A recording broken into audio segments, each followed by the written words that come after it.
Kantor, everybody. Hello, how you guys doing? Hell yeah. I apologize up front. I don't do any tricks, so I think that might be why my wife left me. I don't know, but I think that's what happened. I don't know. I've been getting a lot of shitty compliments lately. I always enjoy when someone laughs before I tell you what they are. That's always cool. Someone told me I look like an autistic Proud Boy. You know? Someone else said I look like I take notes on the Joe Rogan podcast. Which it's like, how do you look like you take notes on something, you know? I had to kick those people out of my life, you know? I was born in southern Colorado, specifically in a town called Pueblo. Yeah, wow. It's amazing how as a child you can leave Pueblo and tell people in Denver or I guess Fort Collins that you're from Pueblo and they immediately think less of you as a person. It's great. I love it. I feel like this is how a majority of people in northern Colorado think your life goes in southern Colorado. You go to middle school, a couple years of high school, and then you have to join a militia. I feel like I didn't though, specifically because in the 8th grade, my mom married my stepdad, and we moved to Denver. And my stepdad was a black dude from St. Louis, and he had one rule in our house, which was no white people shit. So, strictly no militias, you know what I'm saying? I like how the guy in the Boogaloo Boy shirt is upset. That's great. I know the dress code. Anyway. But yeah, no white people shit, you know. There's some culture shock. Like, before I met my stepdad, my idea of what hip-hop was the classic Tim McGraw-Nelly collaboration over and over again, you know? And then one day I found myself listening to nothing but Public Enemy all day until I, too, thought I could be a black Israelite, you know? And that's not how it works. There's a lot more requirements than just listening to Chuck D preach, you know what I mean? I remember one day me and my stepdad were waiting for the bus, and as the bus went to stop in front of us, I went to get my fare, and he said, "Nah, man, put your bus fare away. Watch this." And he put his hand up against his head, and as the bus stopped in front of us, he slapped the bus and then fell down. And we got to ride the bus for free because apparently he got hit by the bus. And he looked at me and he said, "Bus fare's for white people, man. Get on." And I rode the bus for free for all of high school, so... I think no white people shit was a little unfair because 4 out of the 5 of us that lived in the house were white people from southern Colorado. You know what I mean? Like, it's gonna happen. We're coming out of a pandemic, hopefully. You know, some good things, hopefully, for all of us happened during the pandemic. Maybe some growth. For me, for example, I am divorced now, so thank you. Meet me outside if you want to prove it.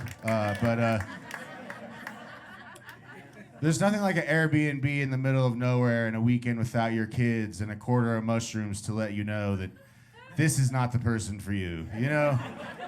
Holy shit, what a waste of $435. That was crazy.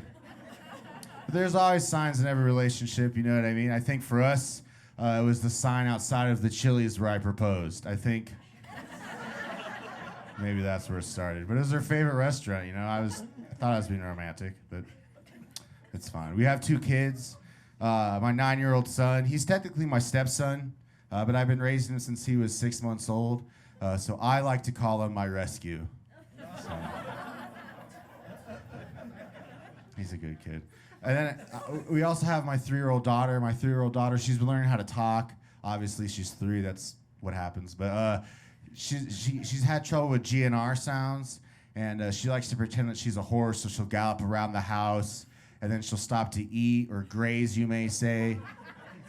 And I remember one day my daughter was pretending she was eating as a horse. And she looked up at me and said, "Look, Daddy, I'm eating ass." And, you know, that's not what I want to hear my daughter say ever, you know, not at 3 or 12 or 52. You know, but then for the next 20 minutes, she galloped around the house asking Grandma if she wanted to eat ass with her. And that was... very bizarre, so. All right. I want to tell, okay. I grew up very Christian, okay? I grew up in a very Christian household. Christian family. My grandpa was a Southern Baptist preacher, and I've been thinking about a lot recently about the Supreme Court's ruling. And I think Christians should change their mind a little bit. They should be more open-minded, more pro-choice.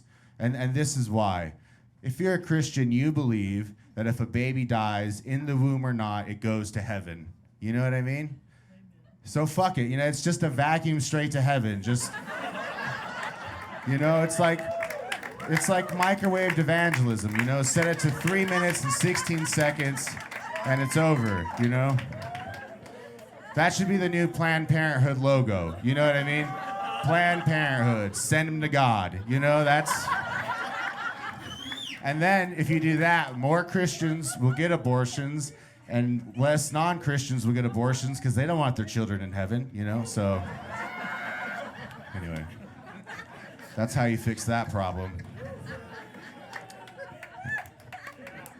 Anyway, I'm going to leave you guys with this. When I was in the 3rd grade, my dad passed away, which explains everything I've said so far. But when that happens to you in the 3rd grade, they keep you on a list that you could talk about your feelings with all the rest of the sad kids at the end of every Thursday. I can't talk either, which is great.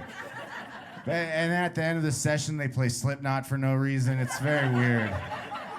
But like when you have no dad growing up, like your imagination can kind of go wild, When I was 13, I was still pretending I was a Jedi, and no one said anything because my dad was dead. I was just going around the neighborhood introducing myself as Darth Dadless. It's not...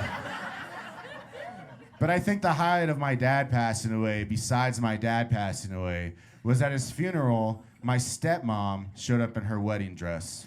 Full veil, white boots, white gloves, everything. And that was the day, as a 9-year-old little boy, I realized my favorite word is cunt. So, and that's where I leave you guys. My name is Dylan Kantor. Check out my podcast, Recreational Outrage. Thank you so much.